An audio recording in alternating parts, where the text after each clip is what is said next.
pamilyar na ang ilan sa kanya. Artista ka na ba? Nagsimula kasing child star. Naku pa ako ni nanay kasi lagi siya nagalit sa akin eh. Naging laman ng mga teleserye. Ang buhay rito ay tahimik. Laging masaya. Nagdinata. Bakit parang may natapong pabango dito? At nitong nakaraang taon, mas napansin nung nakasama ni Marian Rivera sa pelikulang Balota. Pasensya lang ako, di ako naman yung mabuting anak sa'yo. Pero nung pumasok na siya sa bahay ni Kuya, boom! Tatahi-tahimik. Pero kung kumaldag, malupit! Ay, ayun, in the first place, ano ba kasing kaldag? Parang ganun lang. Ganun. Yun na yun? Binansagang Nation's Son. Our second big placer duo. Ang second big placer sa PBB collab na kaduo ni Ralph De Leon. I have no words. Kundi, masasalamat lang po ng sobra-sobra. Si Will Ashley. Paano nga ba nangyari na hindi naman ikaw yung big winner pero isa ka sa mga medyo angat daw ngayon? Ano ka daw? Introverted. Ano yun? May nang-tridor sa'yo? Ganon. On screen, wala kang ka-love team. Off screen. Pasok? Ay, hala! Nitong Miyerkules, nakakwentuhan ko si Will. Hi, Will! Hello po, Ma'am Jess. Huli tayo nagkita doon pa sa loob ng bahay ni Kuya. Oo nga po. Hello, housemates! Hello! Kamusta kayo?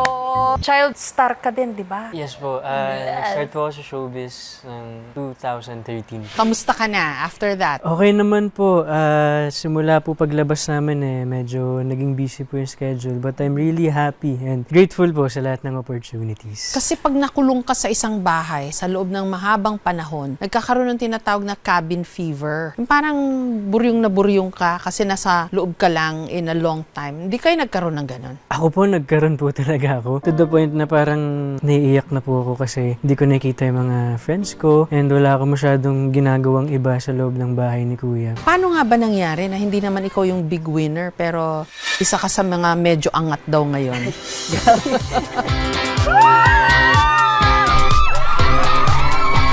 Blessing po talaga ni Lord yung mga nangyari po sa buhay ko pagkatapos ng PBB. Sobrang grateful po ako sa kinalabasan, yung mga opportunities po na pumapasok. Grabe, nawiwindang na lang po talaga. Anong magic ni Will Ashley? To be honest po, wala naman po talaga akong pinlanong gawin sa loob ng bahay ni Kuya. Ang pinangako ko lang po talaga sa sarili ko ng mga oras na yun at bago ko pumasok sa bahay, magpakatotoo lang po ako sa sarili ko. Feeling ko po kasi yung pagiging authentic at pagiging ikaw talaga, magugustuhan din po ng mga tao. Ano yung X-factor mo? Nakakatuwa po kasi yung mga tao nagsisimula na po na makita nila yung talents, yung mga kaya ko pong gawin. Of course, pag-arte, pagsayaw, pagkanta. Magaling ka nga umarte. Napanood kita sa Balota eh. Salamat po. Baba! Pwede naman tayo mag-usap. Baba! Oo, mag-usap tayo sa baba. Baba! Baba! Saan ba nanggagaling yon? Siguro po, Ma'am Jess, nahasa na lang din po ako sa dami kong experiences sa industriya po na ito. Being here po sa showbiz for 11 years, ang dami ko na pong natutunan, ang dami ko na rin pong naka-work na directors na talagang ginawa ko po yung best ko para may sa puso po yung bawat learnings na nakukuha ko sa kanila. September 17, 2002, ipinanganak si Will, solong anak ng kanyang mami Mindy at daddy Wilfredo. Bakit Will Ashley ang pangalan mo? Yun ba talaga pangalan mo? Opo. Yung Will po kasi sa dad ko, Wilfredo po siya. And yung Ashley naman po, nakikikwento niya sa akin na parang gusto nga daw po niya ng babaeng anak. Tapos meron po siyang doll na ang pangalan ni Ashley. Kalain mo yun? Opo. Ang daming bansag sa'yo. Merong Nation Son, Kaldag King. Kasi sa loob po ng bahay, napapadalas din po yung pagkaldag ko. Kaya yun po yung nakita ng mga tao. Bilang ikaw daw si Kaldag King. Kailangan daw magpa-tutorial ako sa'yo. Okay po. So, Pero nasa tamang kamay po kayo na magtuturo. Ako po ang the best coach para dito. Ba't ka ba tinawag kasing Kaldag King? Kasi naman po panay po kaldag sa loob ng bahay ni Kuya eh. Ay, ayun, in the first place, ano ba kasing kaldag? Parang ganun lang. Kakaldag. Yun na yun? Bam. Ito po siya. Mas yung hips po yeah. Ganon, ganun lang pala. Yun na yun. Surprise. Okay, game. Hey! Let's go!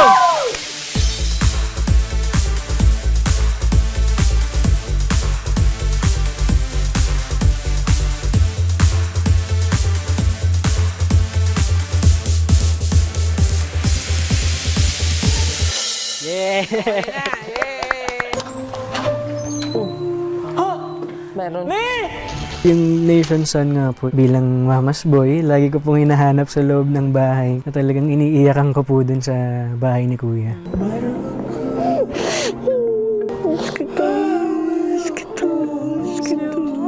Hindi ka nahiyang aminin yun? Hindi po. Kasi para sa akin, parang wala naman pong rason para ikahiya ko yun. Knowing na si Mami po yung kasama ko simula nung nag-start talaga ako sa industry. Proud po akong sabihin yun kasi grabe rin naman po yung support ang ibinigay niya sa akin at yung pagmamahal. Paano kayo ka-bonded ng mami mo? Lumaki po kasi ako na yung mom ko na lang po yung kasama ko. 6 years ko lang po nakasama yung dad ko eh. Kaya ever since na wala po yung daddy ko dito po sa mundo, yung mami ko na po talaga yung nagtaguyod sa akin. Siya yung naging tatay ko, siya yung naging nanay ko, kapatid ko, kaibigan ko. Kaya sobrang strong din po talaga ng relationship namin. Si Mami po kasi nag-stop na po siya mag-work to support me sa gusto ko pong gawin, which is itong showbiz. Very open po siya. Open-minded po talaga sa lahat ng bagay. Like kapag may mga problema ako or mga hinanakit ako, gusto niya nasasabihin ko sa kanya at talagang pinapaalalahanan naman po niya ako at ginaguide niya po ako ng maayos. Pati love life? Pati love life? Siguro na mga 17, 18 lang po ako. 16, doon po siya nagpapaalala sa akin. Pero ngayon po, inahayaan naman na din po niya ako mag-decide para dun sa bagay na yun. Ako na magtatrabaho para hindi na mapagod sila lola. Ikaw daw ang breadwinner. Yes po. Ito po, choice ko talaga. Nung bata po ako, gusto mag-abroad ni Mami. Pero hindi ko po siya pinatuloy kasi nga, dalawa na lang din po kami sa buhay. Yun po yung time na fresh pa namatay yung dad ko. Kaya sabi ko sa kanya, magtulungan na lang kaming dalawa. Pero ang daddy mo, hindi mo ba nami-miss? Siyempre, miss na miss, di ba? Opo, sobra. Bakit ba siya namatay, Will? Namatay po siya because of, multiple organ failure. Nagkasakit? Sa bisyo na rin po, alcohol, ganun. Naalala mo pa ba siya? 6 years old ka lang nung nawala siya. Marami naman po akong memory na naaalala kay Daddy. Kasi mas siya po yung nakasama ko dahil si Mami po nag-work that time. Ano yung favorite memories mo with him? Favorite memory ko po is yung bumili ng bagong sapatos si Mami. Tapos ayaw niya ipasuot sa akin kasi baha na. Pero kinonsinti ako ni Daddy. Paglabas namin, nilusong ko sa bahay yung bagong kong sapatos. Tapos nakikita ko siya nakasmile. Galing naman ang anak ko! Thank you po, Nainay. Buti po napanood mo. Paano ka ba naging child star? Nagsimula lang po ito sa isang inspiration. Na-inspire po ako sa pinapanood kong teleserye sa GMA na nandun po si Kuya Alden. Siguro nagtataka po kayo ngayon kung bakit po ako nandito sa inyong harapan. So si Alden ang idol mo? Si Kuya Alden po talaga yung idol ko before pa. Sabi ko, bakit hindi ko siya i-try? Feeling ko magiging happy ako. Doon po nag-start yun na nag-workshop po ako. Nag-start ako sa commercial. Kasi nagkaroon po ng audition dito sa GMA for Villa Quintana. Natanggap po ako dun sa project na yun. Anong pangalan mo? Hoy, halika na! Halika na Sige, sinabi ang na pangalan ko. Ikaw. Lynette Quintana. Thank God, nagtuloy-tuloy po yung mga projects. Wala kang resentment na, sayang, sana mas mahaba yung naging kabataan ko kung hindi ako nagtrabaho. Kasi usually yun yung sinasabi ng mga child star dati, ha? Na-enjoy ko naman po yung kabataan ko bago ako nag-work talaga. Nagawa ko pa naman pong lumusong sa baha, magtampisaw sa ilalim ng ulan, bumakat yung sando kahit nakahubad na. Kaya masasabi kong na-enjoy ko pa rin naman po yung childhood ko bago ako pumasok dito sa industry po na ito. Kaya wala po akong kahit anong regrets. Nabasa ko rin yun na, ano ka daw? Introverted. Shy. Super po. Posible ba yun sa showbiz na maging introverted at maging shy? Ah. Kailangan yan, di ba? Medyo outgoing, Yes po. machika. Well, nag-start po talaga ako super introvert dito sa industry. But unti-unti po, natututunan ko naman na din pong lumabas sa comfort zone ko. Lalo na nung nag-PBB po ako, napakalaking help po talaga sa akin nun kasi mas dun ko po nabuo yung kumpiyansa ko sa sarili ko para makipag-communicate sa mga tao at sa lahat po ng mga nakakasama ko sa trabaho. So ano na-discover mo sa sarili mo? Na pwede po pala akong maging extrovert. Hindi ko po alam. Like, sobra pong parang in-spend ko yung time ko being an introvert. Pero Will, nung introverted ka pa talaga, bakit? Saan naman ang galing yun? Siguro po kasi lumaki po ako sa isang family na very quiet lang talaga. Like very humble. Like, growing up po kasi, naging mahirap po sa akin yan na mag-open up sa mga tao. Kasi once na rin po siyang nagamit sa akin behind my back. So parang natakot po ako na maging open ulit. So may masama kang karanasan Yes po. ng pagiging open sa ibang tao. Kaya mula noon, Tinry ko pong i-keep na lang sa sarili ko. Baga with my friends na lang talaga. Like yung trusted po talaga. ano yun, may nang-tridor sa'yo, ganon? Parang ganun na May rin po. nanira sa'yo, Parang ganun na din po. Opo. Kaya medyo step back po ako. guarded ka na. Guarded na po ako kasi mas pinili ko pong protektahan yung peace of mind ko. Pero na-break naman po siya nang pumasok ako sa loob ng bahay. Kasi naiparamdam po nila sa akin na tanggap po nila kung sino talaga ako. So would you say you like yourself better now? Yes po. Kasi mas nahanap ko po yung sarili ko eh. Ikwento mo nga sa akin, ano ba yung pamilya de Guzman? Sino-sino Chemistry. kayo doon? Shuvi, Atik lang, Isnir, Mika ako. Nag-start lang po siya. Kulitan lang talaga naming 5 sa loob ng bahay. Ang ganda ng relationship po talaga namin sa loob ng bahay. Isa po yun sa masasabi ko na genuine talaga. At nakakatuwa kasi nadala po namin dito sa labas. Hanggang ngayon, Hanggang kahit ngayon wala na kayo doon sa PBB house. Opo, may mga gabi po na nagtatawagan kami, kakamustahan. So anong personality mo doon sa pamilya de Guzman? Ano ka? Base sa mga fans, ako daw po yung sutil na bunso. Sutil na bunso. Sutil na bunso. Kasi Sutil ka nga ba? doon po sa loob ng bahay sobro po eh. Hanggang ngayon po dito, may mga sagutan po kami ng PDG na sobrang kinahaliwan po ng fans. Meron ka bang gustong itama sa lahat ng mga lumabas na fake news tungkol sa'yo? Parang lahat naman po kasi na debunk na din. Kasi wala naman po talaga silang patunay. Pero ngayon po, may mga kumakalat ulit na yung video call ko with my lola. Sinasabi nila scandal daw. Eh, kinrop lang naman daw po nila yun. Pero 2 years ago, nasara ko naman na po yung issue na yun. Grabe daw yung fans. Opo. Nag-aaway-away sila dahil sa'yo. Ay, grabe. At dun sa mga gustong i-partner sa'yo, anong masasabi mo doon? Meron po silang kanya-kanyang bias. Meron po sila kanya-kanyang idol na sinusuportahan. Kasi, again, at the end of the day, yung ginagawa po namin lahat yung bagay na mahal po namin gawin. And hindi lang naman po para sa amin yung ginagawa namin, kundi para rin naman po sa kanila. State of heart. Kamusta daw ang puso ni Will Ashley? Ako masaya po ako ngayon. Lalo sa mga opportunities na dumarating. Lahat po ng pagmamahal at support ang binibigay ng mga tao sa akin. Kasi kagaya po ng parati kong sinasabi, ang tagal ko pong pinagdasal itong moment na to eh. Ngayon po na nandito ako, talagang ginagrab ko lang po talaga ng opportunities habang pinapahalagaan ko po yung mga trabaho at yung mga taong nasa paligid ko. On screen, wala kang ka-love team. Off screen,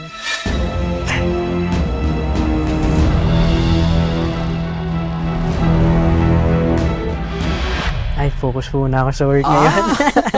Ayoko po muna kasi sabi ko nga po sobrang busy po ng schedules eh. So parang wala rin pong time. Baka ako lang din po yung mahirapan. Pag artista ka na, di ka na pwede makipaglaro sa akin. sa lahat ng mga ginampanan mo, ano yung pinakatumatak sa'yo? Siguro itong pinaka-recent po, yung balota.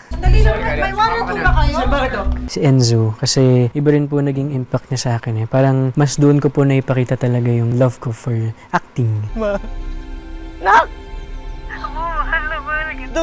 Pasensya lang ako, di ako naman yung mabuting anak sa'yo. Kamusta ba makatrabaho si Marian Rivera? Super saya po. Si mama talaga, magbabantay na lang ng boto, naligo pa ng pabango. Siyempre, Girl Scout kaya ako, palaging handa. Hindi po niya ipapafeel talaga na left out ka. Kakausapin ka niya before the scene, kung ano yung makakatulong sa inyo. Susuportahan ka niya. Ano pa ba nakikita mo ngayon na gusto mong mangyari sa sarili mo, sa career mo? Mag-iwan po ng legacy sa industry. Gusto ko po na mas makilala po ako ng mga tao dahil sa talento ko. How old are you nga? Turning 23 po. 23 ka lang, ang dami mo ng learning sa buhay. Di ko pa naman po masasabi na lahat talaga. Pero siguro sa experience na rin po, which I'm grateful na napagdaanan ko po talaga. Magbe-birthday ka na raw. Opo. Anong pangarap mo pa? Yung bahay for my mom. Batid ni Will na kung ano man ang tatahakin niyang landas, full support sa kanya ang mga fans. Gaya nina Shara, Jaisel, Micaela at Christian. Hanga kasi ako doon sa acting skills niya. Yung pagiging introvert niya na yun yung dahilan kung bakit naging fan ako. Kung saan daw ang ganap ni Will, susugod din sila.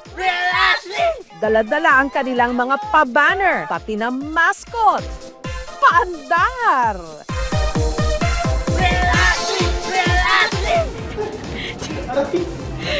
Hello guys, tinutulungan ni Will Ashley, si Ashy. Para lang kami tropa talaga. Nakikipag-communicate siya as a friend, not as an actor. Kahit super busy niya, kahit malayo pupuntahan niya. Minimit niya talaga kami.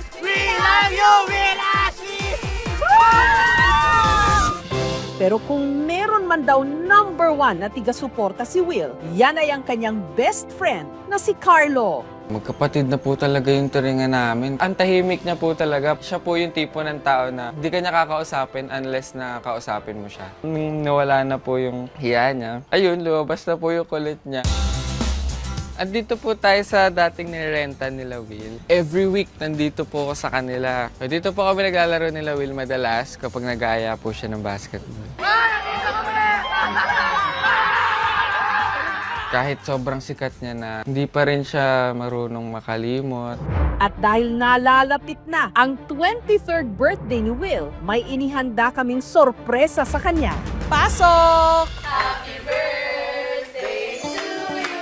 Ay, hala!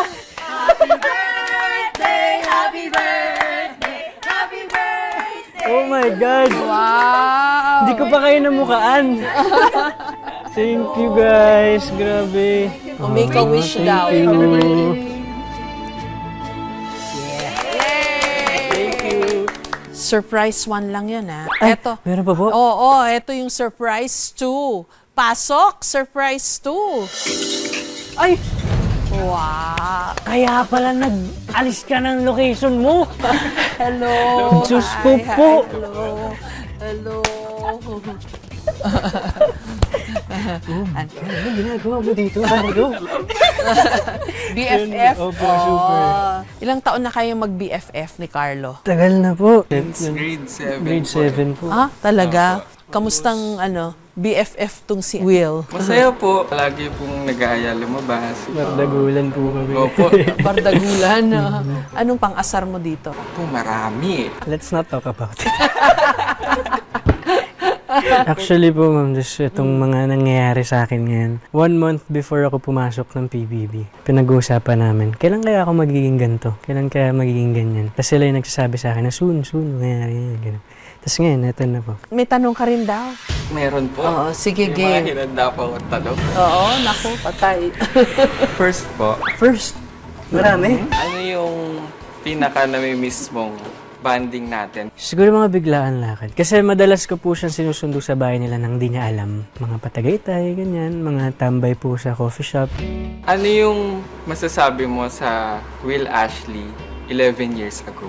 Happy ako na sinunod mo yung sa tingin mong makakapagpasaya sa'yo gawin. And I'm happy na hindi ka natakot despite introvert siya na sobra. Happy ako na nilaban niya kung ano yung pangarap niya sa buhay niya. May concert ka daw? Opo, nag-start lang po siya sa dream ngayon. Nagkakatotoo na po talaga. Gusto ko pong ma-showcase din of course yung singing ko, yung dancing ko. So Will, at age 23, would you say you're living your dream? Masasabi ko na po siya ngayon na malayo na, pero malayo pa po. And I'm happy and sobrang grateful po ako sa lahat ng blessings na dumating po sa buhay. Ang tagal ko rin naman po siyang pinagtrabahuan. Iyak, pawis, lahat ng efforts talaga commute kasama yung mom ko. Auditions and all. Napagdaanan ko naman na po lahat ng bagay, I can say, bago po ako nakarating talaga kung nasan man po ako ngayon. Kaya siguro, it's really the experience po. Tunay ngang, if there's a will, there's a way. Ikaw, Diyos na yan! Yay!